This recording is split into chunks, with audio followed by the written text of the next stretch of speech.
I'm here at People Helping People, PHP, with Catherine. She's the Senior Program Administrator here, and we're here to get to know a little bit more about what they do at People Helping People. So Catherine, could you give us a little idea about what the mission is here at People Helping People and what you guys strive to do? Yeah, absolutely. Thanks so much, Emily. So People Helping People, we are a local nonprofit. We've been around for a little over 26 years. Our primary mission is working with single mothers and women, helping them reach self-sufficiency through successful employment. Nice. And I started volunteering here not too long ago. It's a wonderful place, and I really love the care that they give to all of the women that come in the door. So if anybody knows of anyone, that there's a process to get them applied to come here as well. So as we go through talking about the struggles that people have coming into this program, obviously it helps them to build things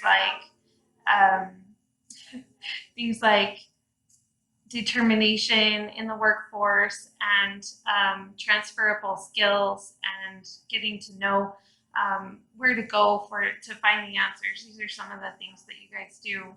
What are a couple, maybe you could walk us through simply a version of what a client would go through here.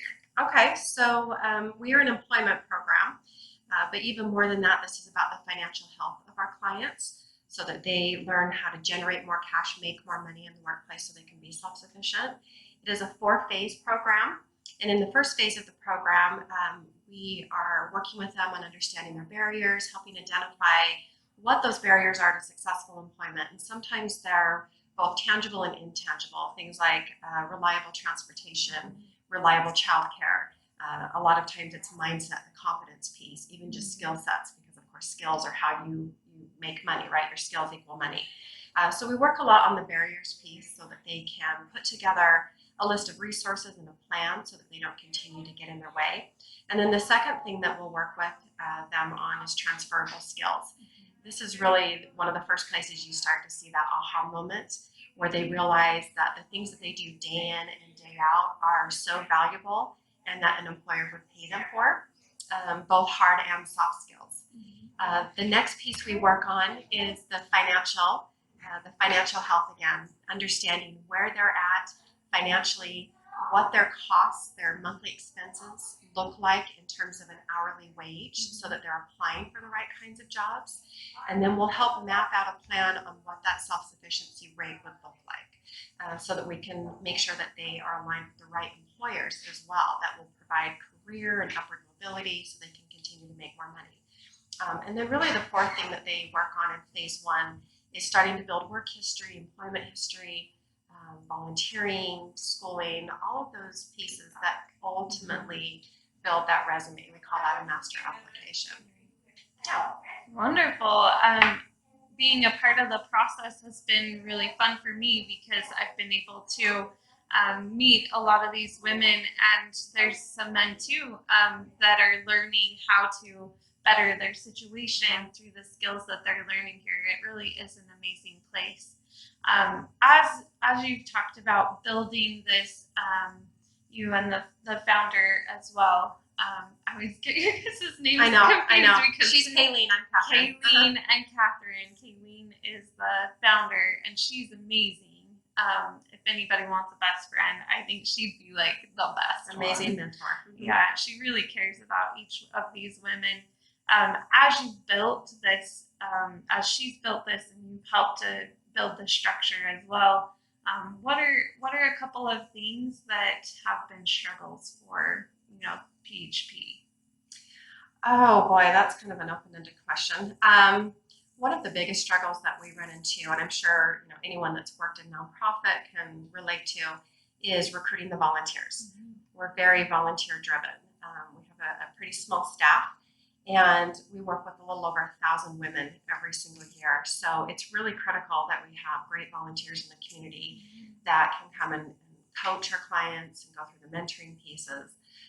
So that's probably one of our biggest challenges, is just finding the people in the community that can give time and do it on a regular basis. And that have the skill set that you're looking for, the professional skills. Exactly. Yeah, it's how our clients are going to start building their own professional network, get exposure to different industries and professions, and start thinking outside the box in terms of kinds of jobs that are out there. Yeah, that's wonderful. So what is something that you would urge the viewers, their small business owners and professionals and regular people that are watching this, what would you urge them to do to help PHP? Well, I would help PHP specifically. Be aware of different opportunities in the community that would help us grow our volunteer base, funding opportunities. We are nonprofit, so we're dependent on donations and grants to help fund this program.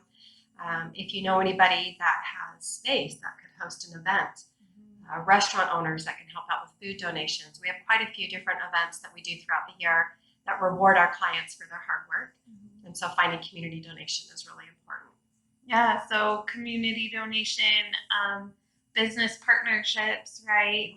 A huge part we've talked about before is volunteers, professional volunteers that can come in and coach and give mentoring advice. I've done a session, a facilitation session where I teach a class, a workshop. Thank you, and that was really fun. To keep my skill base after my MBA was done and after I was working with clients and things like that. It's been really good for me to be here because there's different questions that people have, and I can sharpen my skills and help someone else at the same time. So if there's any professionals out there that have the time or are looking for an opportunity like this, we urge you to come here and find out more. So there is. Sorry to interrupt. Catherine, can I use copier? We ran out of copies. Absolutely. Yep. Down here. Thanks. Board member. Yeah. No, one thing that I want to add to this is I'm fairly new with people helping people. I've been with this organization just shy of 2 years, but I come from a business background, more entrepreneurship, and there's a lot of similarities with nonprofit, in running a business. I think you just touched on this. It is, in addition to recruiting volunteers, which are really critical, it's really aligning yourself with the experts out in the community, right? That's how we grow our business. That's where a lot of people fail if they try to be the jack of all trades. And so really understand what your strengths are, what your weaknesses are, and then surround yourself with people that complement that so that you can get more done. The same thing is applicable here, making sure that we have the right kinds of volunteers that can come in and teach the workshops, do the coaching, the mentoring. I don't know as much as I probably should even about resume writing, for instance, but you come in and you teach a workshop, you're the expert in that. We're all learning from that. Right. So there is a lot of crossover in both what we're trying to do here and what a lot of business owners need to be doing in making sure that you have a team of people around you that are supporting that big picture. Right, love that. So volunteer, collaborate with PHP, and where are you guys located? That's a good question. Yeah, great question. So we actually have 2 offices. Our main office is here in Salt Lake at 205 North, 400 West, just north of the Gateway Mall. And then we also have an office in the Weber Davis area, up in Cottages of Hope in Ogden. So if you know people that are north of the Salt Lake Valley, we do have resources and a program that direction as well. And we have a bit of a pilot program that we're doing right now online. So if there are people that are not able to get to the Salt Lake office or up in Ogden, that's an opportunity. And that's mostly people from Provo area have been a part of that, right? Yeah. So they're facilitating the whole in St. George or it's online. So really, so it's cool. anyone that can't make it here to the Salt Lake office. Awesome. I love it. One more thing. We wanted to see if you had a show and tell or something that you're proud of here at PHP that you wanted to talk about. Well, we're sitting in front of what we call our client success stories. I touched on it just a little bit that we are a 4-phase program. The 4th phase of this program are our ambassadors. So these are the women that have successfully completed the program and some pretty substantial milestones, both personally and professionally. One of which is being successfully employed off of all of the systems, and then some personal milestones like buying their first home, their first car, putting children through college.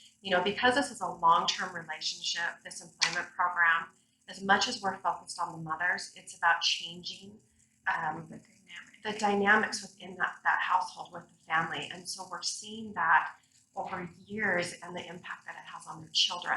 So maybe the mother that came through our program didn't have an opportunity to go to college, but she got a great job with a great employer, tuition reimbursement, and now these children are growing up and breaking that cycle of poverty and now going to college and doing some of the same things that mom did. So these client success stories are really our biggest show and tell. It's why we're all here, and the expectation is that all of our clients get to that point. Yeah, it's really neat teaching the facilitation class. There's been a couple of people that are like, I can't wait till I graduate and I will come back and I will come and I will teach and help other people. And they're really driven once they, it's like feeding give a man a fish. And Exactly. He can't do anything besides eat a meal, but if you teach him how to fish, he can help teach everybody else, and it changes the whole city. It does, yeah. Providing the resources for them to learn how to really help themselves. Yeah, we love that. We love that this is a long-term relationship. They want to come in and celebrate their successes with us as much as we're helping them navigate some of the pitfalls along the way, because it is a process. We love that they get excited about wanting to be one of these client success stories. This is a good, safe place. Love it. So wrapping up, we want to share your taglines or your tags and make sure that people can find you and find out how to connect with PHP also. Probably the best way to connect is through Facebook, and that's People Helping People of Utah. And there'll be all the information there on how to get involved as a volunteer, how to refer clients, new program overview. We do a job fair a couple times a year, so all of that information will be found on the Facebook. Nice. And you have the website. It's not updated as much, but Yeah. So they do have a website that has some information, but go to Facebook for the more up to date Yep, stuff. that's definitely the most current. Behind the scenes. You're up to date there. Cool. Well, thank you so much, Yeah, thank Catherine, you. for your time, and we really appreciate all that you do here. And everyone at home, please, or at work, please contact PHP and help support them. Thank you. Bye.